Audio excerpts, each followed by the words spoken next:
7 o'clock in the morning right now, and I'm hella tired. But I have a really big, well, a semi-big day today, and I'll tell you guys all about it right after I work out.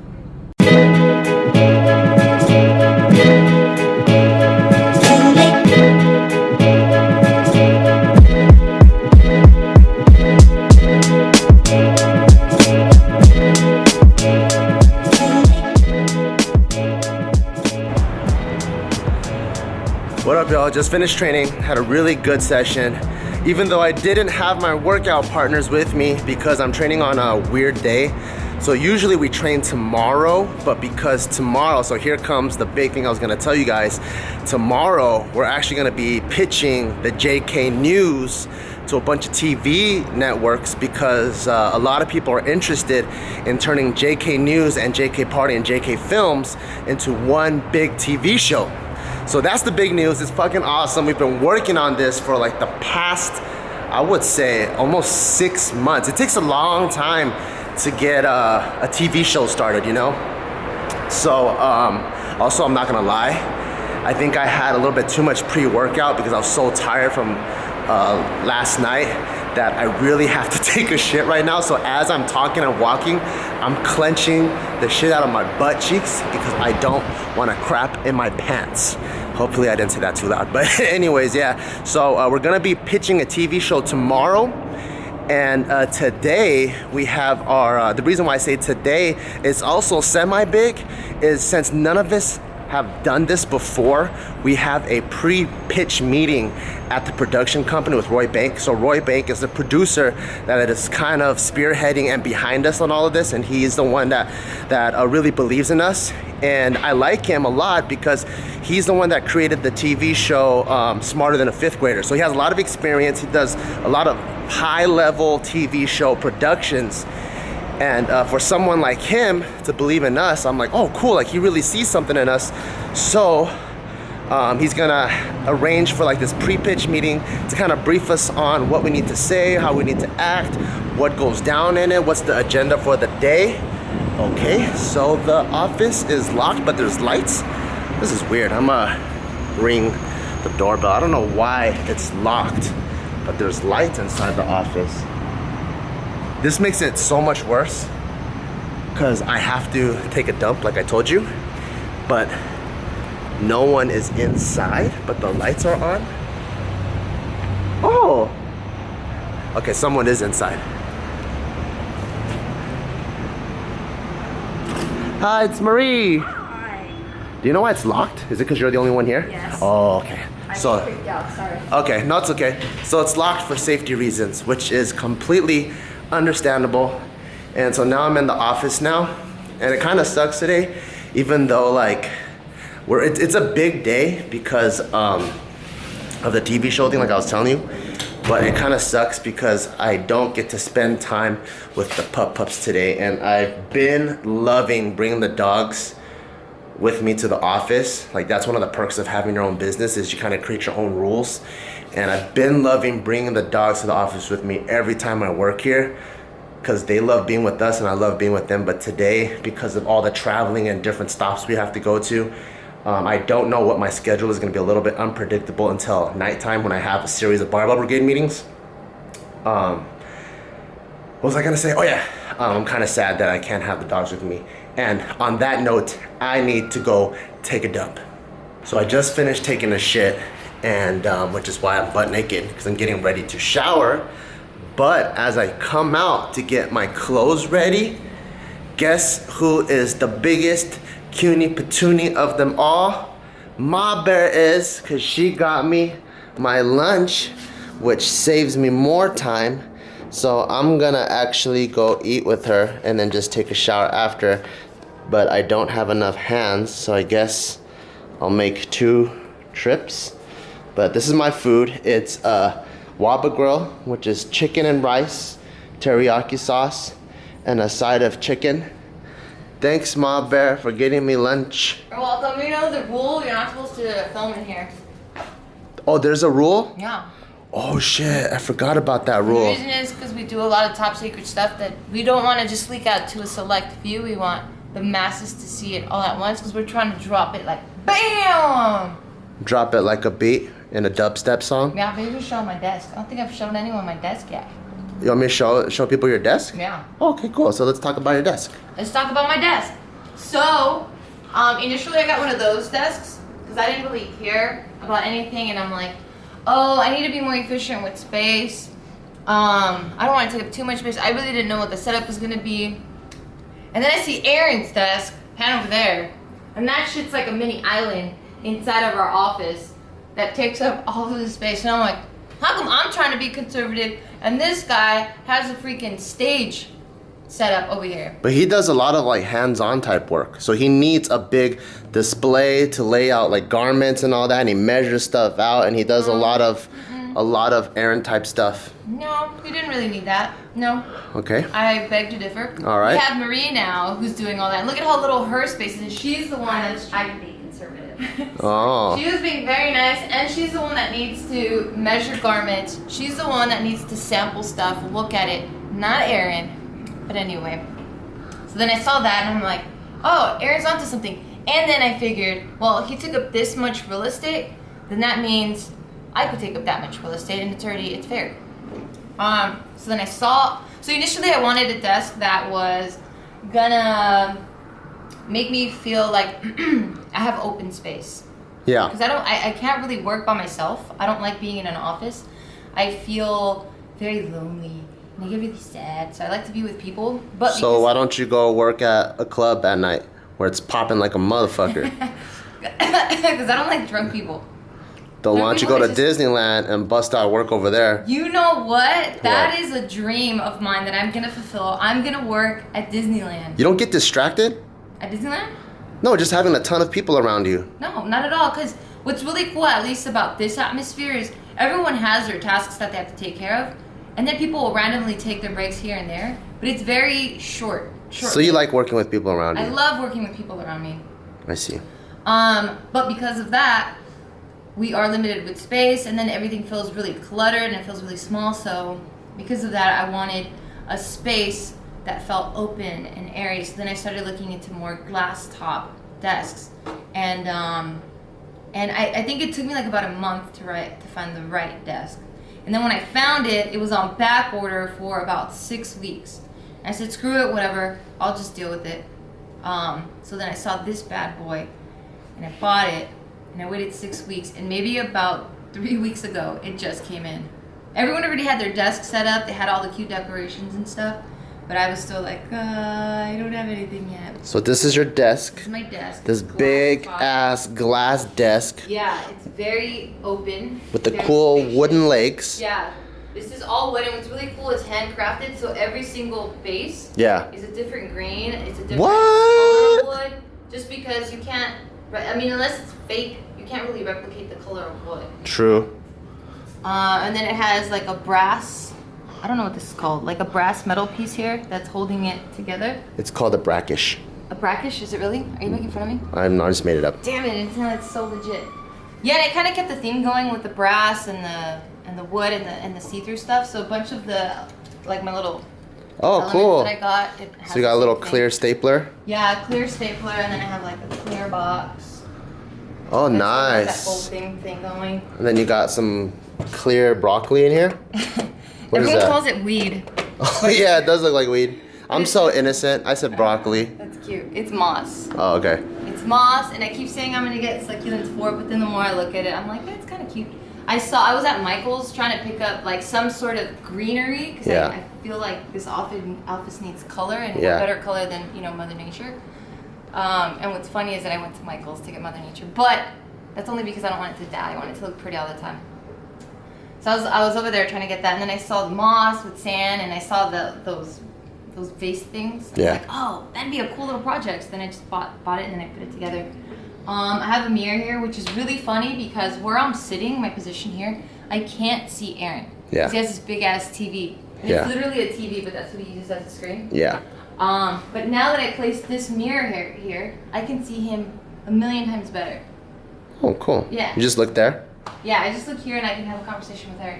And then I bought these little it's kind of like an alternative to shelving. Yeah. Or like a drawer, because as you can see I don't have any drawers or anything, so then I could file stuff there or have it hold it there. So it's kind of like my wall drawers. And then What about this carpet? Oh yeah, this carpet. I don't know. I just saw it on IKEA. This was one of the few that actually had online. This is IKEA? Yeah. Wow, it looks so non-IKEA. Yeah, this is super. Looks IKEA. nice. Thanks. And Kind of matches your shoes actually. You have little flowers on your shoes. Oh yeah, I think I like flowers. I think blame you my do. mom. Everything at home we always had flowers. I don't know why. Yeah, and it was one of the few that actually delivered, and it matched. And I'm like, yeah, I'll take a gamble. I'm gonna get this one, and it worked. And it worked really nice. And then more storage space here that I've yet to fill up.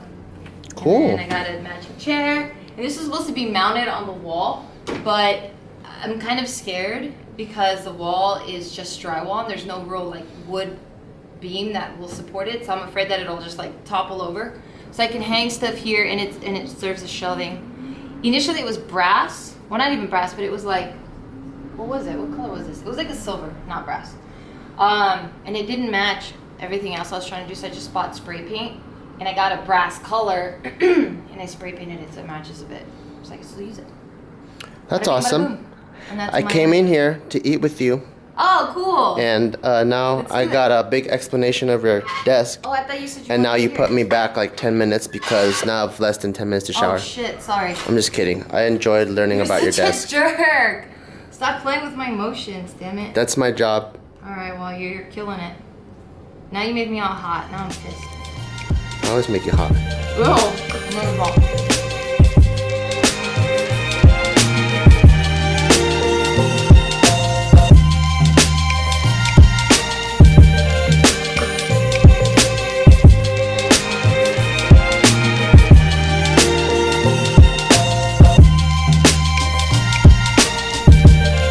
How do you feel being at your first pre-pitch meeting?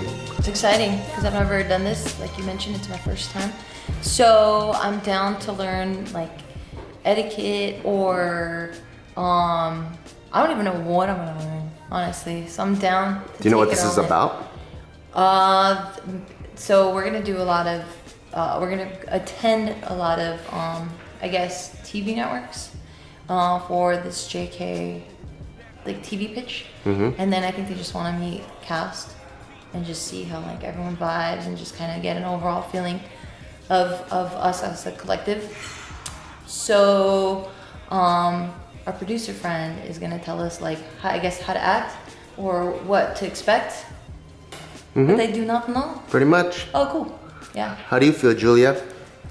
Nervous, Why are you nervous? because I've never been to one before, but I'm nervous and excited. But everything just feels so official. I'm looking at this, I'm seeing how like there's open windows here and how like there's natural light coming in, and I'm like, wow, so this is what it's like to be in a pre-pitch meeting. I don't know, that's the impression that I got. Windows have nothing to do with pre-pitch meetings. doesn't. Maybe I don't feel what she feels because since I interned at Universal and stuff, like I got to see a lot of this stuff. Oh, like big Hollywood building type stuff. So It feels so grand. It feels really grand and really new. And I mean, I've seen conference rooms before, but it'd be like conference rooms at my dad's office, and it's very enclosed. And it's more Chinese looking. Yeah. The Chinese calendar. Inspired stuff here too. Yeah. It's like all the art. Everybody likes Asian shit. Come There on. used to be one right Come there that would match the bottom one, but it disappeared. Uh-oh, someone stole it. What about you, Tiff? How do you feel? I'm excited, but nervous at the same time because of the fact that I don't know what to expect, and it's just like, it's like people judging us and like analyzing us, and it's like a little nerve-wracking. So. But I do think that this is a great opportunity for us to see how you guys work and how like the pitching happens, because I'm so new to this whole business talk that when I'm gonna be observing you guys and picking up tips and learning things from you guys. I think you guys have a little different perspective than me, Joe, and Michael, because we've been coming here and we've been like kind of doing the background work behind these meetings, and we've been setting things up, brainstorming. So I can see why for you guys it's a little bit more nerve-wracking, because you guys are just coming in and you're like, well, I know we're pitching for TV networks, and it almost feel audition-y where they're like, are they gonna accept us or not? But for me and Joe, we've known that that they've been liking us. And now this is our first step, getting our foot in the door. And it's a lot different than I guess most people, because a lot of people, like, for example, like if you're cast, like let's say our homie Andrew Batch on Wild 'N Out, he's on the Wild 'N Out show. So it's like Nick Cannon presents Wild 'N Out and Andrew Batch is cast on the show. What we're trying to do is do the Nick Cannon presents Wild 'N Out. We're trying to do Just Kidding News, Just Kidding Films presents this show. So we're making our own show. We're not being a cast on a TV show. So that's like where the biggest difference is. And I think for me, that's the part that's kind of nerve-wracking for me, because me and Joe have done like the In Living Color type of auditioning, but we've never auditioned as a production company. So it's a little bit different. Like auditioning is different than pitching. So this is kind of like the next step higher. And it's crazy that for us being on YouTube for like 5 years, we're like skipping so many steps. How do you feel, Joe? I'm ready.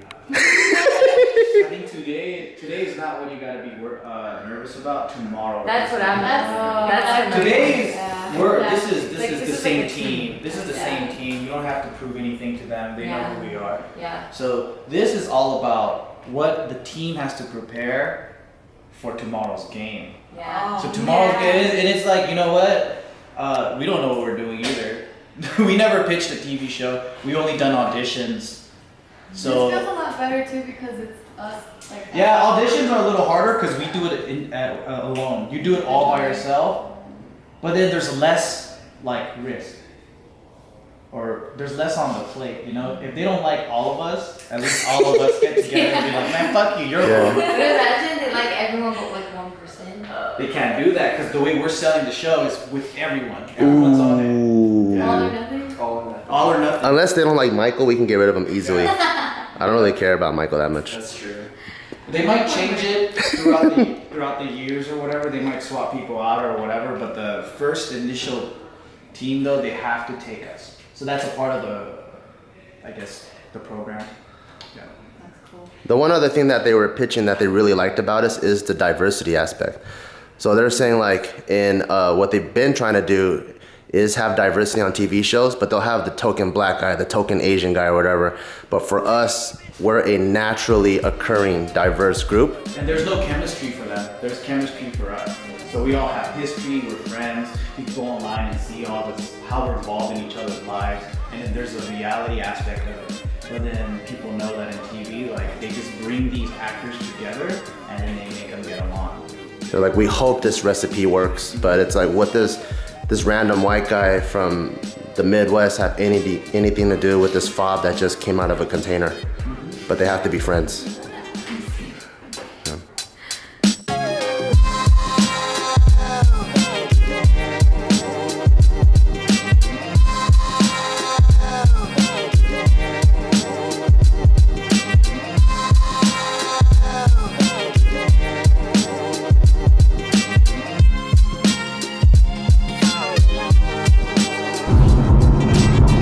How'd you like the meeting, Ma Bear Patino? I liked it a lot, so I wasn't nervous for this particular meeting just because, you know, Roy's on our side. We're all pitching the exact same thing, so we're on the same team. So that's why I wasn't nervous. What I am nervous for, though, or prior to this meeting, what I was nervous about was the actual pitch day with all these different companies. And the reason being is because I'm trying to convince them of how awesome we are and how awesome this idea is. And I'm trying to convince them as to why they need to jump on this ship. So that's what I was nervous about. But what in this meeting, what I was hoping to get from Roy was him saying, hey, you know what? Be yourself and just do you. Don't worry about them. Like, don't try to act a certain way. Don't try to speak their language. Don't conform to them. And that's what I was hoping that he would say, and that's exactly what he said. So as soon as he said that, I felt like at 1,000% at peace, because I'm like, cool, I know how to be myself. I come from YouTube, and that's all we ever do. You know, it's just a more energetic version of ourselves, but it's still ourselves. Yeah. But if he was like, oh, you know, you got to talk this way, you got to dress this way. If you see this dude, make sure to, you know, make sure you announce this thing or include this thing in whatever speech you're giving. Or you gotta get on your knees and suck his wee wee. basically, you know, and I'm glad that's not what he said, because that's not what I'm used to, and I wouldn't know how to do that, and it wouldn't feel like myself, and it would feel very forced, and it would feel very fabricated. So when he said, just be yourself, there are no boundaries, just do you guys, and have a lot of fun. He's like, whatever I'm gonna say, if you want to interrupt, if I say wrong, call me out on it. Like, it was very, it felt like all he wanted to pitch was just us. There's no fluff, there's no bullshit, there's no frills and, like, you know, make-believe. Like, okay, we gotta convince them that this makeup shit is really you guys. And it was really cool. Awesome. It was really, really cool. That's awesome, my bear. Yeah, so I feel super confident, regardless of, I mean, I might have a different approach and angle than you, because you and Joe are really trying to make this happen. But for me, I'm like, if it doesn't happen, cool experience. And it just wasn't meant to be. My angle is just to make fun of you as much as possible tomorrow. I knew it. I knew it. I knew. You and Joe, I feel like, are gonna... Because all I have to do, since they want the chemistry, that always comes from us making fun of each other. Yeah. And I always get the biggest reaction out of either you or David. Yeah. So of course you're my wife. So I'm like down. I'm supposed to make fun of you. If I don't make you cry every night, I'm doing a bad job of being a husband. Well, no, you're killing it. Yeah, you're killing it. So I'm the greatest husband ever. So all I have to do is just keep making fun of you and then get you all riled up, and then you're gonna start talking back, and then Tiff's gonna jump in because she got your back, and then now, because 2 Mexicans are on an Asian, I have the full liberty to make fun of the entire Mexican race. Yeah. And it's just gonna be perfect. And then because there's gonna be 2 Mexicans on this Asian, then and it's you, then David's gonna jump in because he hates me. Yeah. He loves you, and then Joe's gonna back up just because he loves the drama. Yeah. And then it's just gonna be a fuck fest, and then they'll love it. And then they'll love it, and they'll be like, this is exactly why we need to make a TV show about these guys. And then bada bing, bada boom. And then now I get to make fun of you for the greater good of the entire company and our crew. Fine. And so now you can never, ever get mad at me for making fun of you, because it's for the betterment of our business. Yeah, when the cameras are on, that's fine. But what's your excuse when they're off? You're still a dick. I'm just practicing for when the cameras are on. You asshole. That's a pretty good quick. Look at this. They just stopped the freeway. Holy shit, what is going on over there? I don't know. They stopped everything. And this is the worst hour to do it. The traffic is ridiculous on that side. Why would they just stop randomly? Holy shit. Yeah. Now because of all of these guys, all the rubberneckers on this side, and they're freaking rubbernecking, and everyone is stopping on this side. No. I know. Now we're never gonna get home. I know, we were doing so good. Oh, this is only... It's both sides. This is what sucks about LA, is that we don't have enough freeways, and we have a fuck ton. Look at this guy. This guy is carpooling with cars. Well, I think it just got worse, like progressively worse in the last few months, maybe a year. That's so true. I'm like, where did all this traffic come from? Because I know, oh, you know what? This car stopped. That makes a lot of sense right now.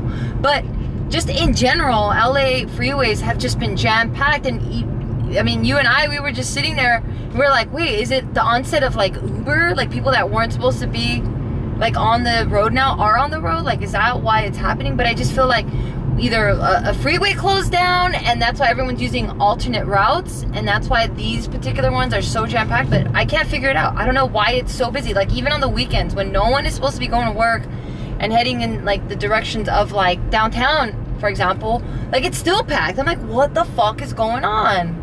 Honestly, I don't really know, because I remember as a kid, on the weekends, there was no such thing as traffic. Yeah, me too. There was no such thing as traffic, and I remember when I was in high school, as soon as it's like after 10 o'clock, there's no traffic. Right.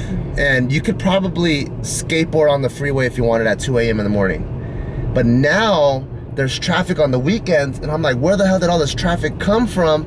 And also, even the freeways are slightly outside of LA. So if you're on the 101, the 110, the 5, any of those freeways that pass directly through LA, there's just traffic now, that's a given. But now on the 605 or even the 210, there's traffic there too now. Yeah, it's crazy. It's just, there's a freaking giant onset of people driving, and I don't know. What's going on? I have no idea what's going on. I don't know. LA, get it together. We need more freeways. We need Or maybe we just need, honestly, I think this would be fixed because I feel like building another freeway would be super costly, but I think what would But really where are we fix it- spending our money? We pay a Right? ton of taxes. I have no idea. I really do not know because we don't have enough cops.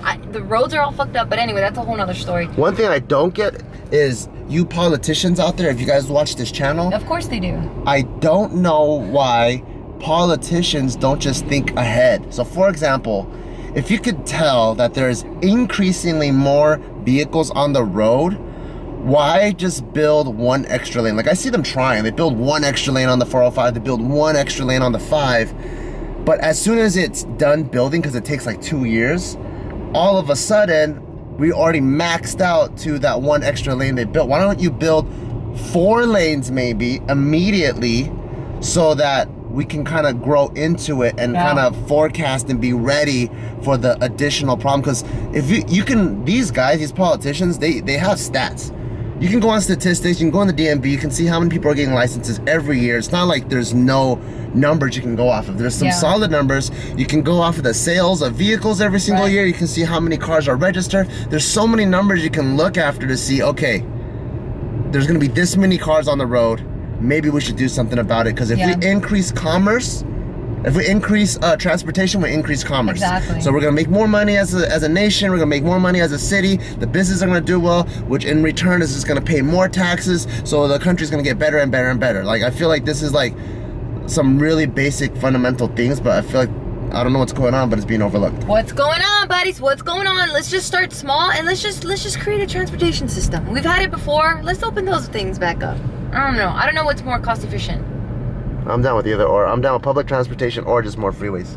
Damn, this is redunks. This is horrible. And then I know there's gonna be people in the comments that are saying, my city's the worst. What do you complain about? But no, but this is really The fucking only bad. thing I've ever seen that's worse than LA is probably San Francisco or New York. Other than that, LA is pretty bad. It is horrendous. Because we are, and it's like 2:30 right now. Oh, let me change the setting on this camera. It's 2:30 right now, and we're not even moving anymore. No, I'm parked. Look at that side. I'm moving 3 miles per hour. Look at that side. Look at this side. Why are we moving 3 miles an hour? This People is got 3 places miles. to go. That van has groceries he's carrying probably. This truck is probably carrying like a bunch of bricks somewhere. That big ass truck over there has to carry, like, people gotta bring things places. You know, one of my biggest nightmares What? is you know how some of the freeways, they'll have exits that are too like crazy far apart. Yeah. Like in so- Texas? No, I'm talking about specifically in LA. Oh, okay. So one of my biggest fears is that I have a shit attack. Yeah. And it's one of those that had like those violent ones that aren't even solid anymore. It's not necessarily diarrhea because it's still kind of like it's kind of mushy. Yeah. One of those shit attacks happening while I'm parked during rush hour. What would you do? Would you open the car Oh door my and just God. pop a squat? I don't know. I think that would be my last resort, but I think I'm so embarrassed to do that. So you just shit in your car? I think I would shit myself first. I don't know. Or would you try to stick a bottle up your butthole and just shit into the bottle? But what if I don't have a bottle? I try to keep my car clean. Like, this is the most I'll keep in my car, which is The monster? This So can. what if you aim your butthole and you have your butthole just perfectly kiss that, and then you just shit into the monster? I don't think I have that kind of aiming. Yeah, that's one of my fears. Isn't that ridiculous? And it's all because of fucking traffic. It's a realistic It's fear. the politicians. It's a realistic fear. You don't have that fear? No, because you don't give a shit, right? You just pull over, take a shit, and then... If I really have to go, I'd Let the probably city pop a hear it. squat. I'd be like, fuck it, and I'm just gonna wave to everyone on the freeway, and I'll be like, hey guys, I'm sorry, but I really had to go, and I'm really not trying to shit in my own car because I don't want my car to smell like shit for the rest of the time that I'm driving Well, here's the thing, though, and this is what you don't know. I have some intel in that, it. Yeah. and because I have that intel because I've actually shot myself before as a full-blown adult. Did it go through your pants? It did go through my pants. That's disgusting. It is disgusting, but my whole car did not smell like shit. It was leather seating, thank God. So your shit, you shit on yourself. I shot myself. And then the shit juices went through your pants and was It did. smeared all over the chair. Not like as extreme as you're painting it right now. But it was enough for it to like be on the seat. Not like a lot, but maybe like my palm. That's disgusting. That is disgusting, but it's human nature. It happens. I couldn't control it. I didn't want to shit on myself. I wasn't having a good time. I wasn't like, yeah, finally I'm alone.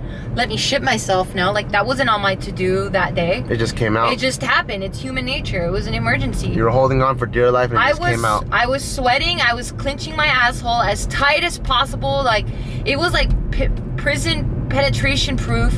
And even that just wasn't able to hold it back. So I knew it was one of those super emergency moments, and I just let it go.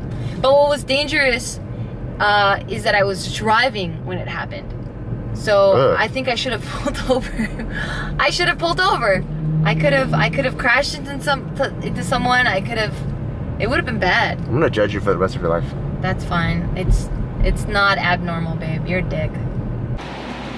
Finally got home. I am super exhausted. So after we ate at Kula, the sushi place, I had a meeting with Casey on the feature, and then I ran on the treadmill for about an hour, and then I had a meeting for Barbell Brigade Productions for 2 hours, and then after that I had another meeting for the Barbell Brigade Gym for another hour, and then now it's 11 o'clock and I am exhausted, and I took off my clothes because I'm tired, and I came in here and the first thing I did was turn on the AC. Where's the AC? Turn on that bootleg ass AC that's hella loud, and now I'm just chilling. I don't have any pants on, and I just kind of want to just lay here and just think about nothing. Super long day, super productive day, but just going in and out of meetings and changing the mode of thought that I have, I think that's what's really exhausting. And I think when you run like multiple businesses, that's just kind of, that comes with the territory, you know? Like in the morning, we had the meeting with the pre-pitch meetings. Actually, even before that, I was filming a marketing video for Barbell Brigade Apparel, talking about how we're gonna discontinue the original designs. So I shot a marketing video in the morning, then we had the pre-pitch meeting, and then I had the meeting with Casey on the feature, and yes, we're still working on that, and I think we're on rewrite number 8 now, because we have a completely new direction we want to take the film. And this is after we already had the last like 5 other rewrites, and this one we already have a 30-page treatment that's ready to be submitted, and last minute we found another hole. So we're really trying to be our own hardest critic. So we found a hole, we started doing a new rewrite, and then after that I had to go back to the Barbell Brigade Productions, which is another business, and it seems like it's all correlated, but Productions is the YouTube channel, so that has its own goals and its own endeavors. And then I have to switch gears to Barbell Brigade Gym, which is a brick and mortar, and that has its own animal. So it's just constantly like flipping back and forth, and this type of multitasking, it's something that it does come with the territory, but now I realize why people always say you got to get involved in college. And when you're involved in college and you're worried about your academics, you're worried about your curriculum, you're worried about your social life, you're worried about your part-time job life. Sounds familiar, right? Being able to balance all those things while you're in college, you don't really think about it. Or even in high school, you're in a varsity sport, you got academics, you're in ASB, you go to the school dance, you balance your social life. Like, all those things sound familiar, right? And while you're in it, you don't realize how all of that pays off. You know, like a lot of people always tell you to get involved, and you think you get involved for the sake of being involved, for the sake of the interest of those clubs and organizations or teams or sports. But ultimately, what it really does is it prepares you for real life. And then in the real life scenario, if you aren't involved in multiple entrepreneurial businesses, you'll still have your job, you'll still have your new family where you have kids, and you balance that with your work life and your also play life. So I think everything kind of, at the end of the day, it does prepare you for real life. And the more you can get yourself involved and ready now, the better you're going to be equipped. And I think for me, I wasn't that involved in college.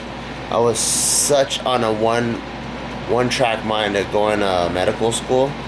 that I was like, I'm only gonna do that, and I'm only gonna do the things that are directly related. So, for example, I would volunteer at a hospital, and then I would volunteer at free clinics, and I did a kind of like a mental health club, but I didn't really do anything else. And I think that I could probably be a way better entrepreneur if I really applied myself there. And all the time that it took for us to get Barbell Brigade up and running and JK up and running, I probably could have shortened the amount of time if I was better prepared, but I wasn't. So now, instead of getting the proper tools earlier on in life to prepare me for now, I'm kind of developing myself as a person in the real life. So now that is why school is important. So make sure you get the most out of your school, kids, because it's going to prepare you for real life. They don't tell you these things. They don't tell you these life lessons later on. They expect you to be like Mr. Miyagi and do the wax on, wax off on your own, and then later on, all of a sudden you realize you're an ass-kicking machine. Now I think I'm just rambling on because I don't even know where I'm getting at. But stay in school, do well in school, get the most out of school, or else just drop out if you already have an awesome goal. But I'm going to check out because I am exhausted. Good night. Peace. So would you prefer... So I guess I'm going... Let's say if you were a guy and then you could suck your own dick and you were jacking off, then you would have to like let's say you have it on the TV, then you have to be like... you have to look at the porno while you're sucking on dick. Or you have like you pull the porno up on your phone